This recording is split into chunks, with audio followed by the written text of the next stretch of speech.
Remove to कशा पद्धतीनं करायचं म्हणजेच यूज सो दॅटचा उपयोग कसा करायचा पहा. गिवन सेंटेन्स असं असेल, तुम्हाला पहिल्या टूच्या ऐवजी सो वापरावं लागतं बघा. पहिला subject as it is, verb as it is, टूच्या ऐवजी सो वापरायचा.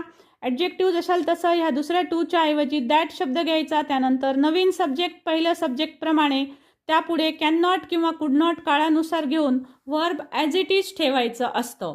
स्टुडंट्स, यामध्ये वेगवेगळ्या टाईप 5 आहेत रिमूव्ह टूमध्ये. त्याचा जर तुम्हाला डिटेल अभ्यास करायचा असेल, कारण अशाच प्रकारचे वेगवेगळे नियम घेऊन याचा जर डिटेल अभ्यास करायचा असेल तर याचा व्हिडिओ आपल्या चॅनलवर उपलब्ध आहे. सो आमच्या चॅनलला जरूर भेट द्या. लिंक तुम्हाला मिळेल डिस्क्रिप्शन बॉक्समध्ये. Thank you so much for watching. Detail व्हिडिओसाठी चॅनलला व्हिजिट करा. थँक्यू. रिमूव्ह टू कशा पद्धतीनं करायचं म्हणजेच यूज सो दॅट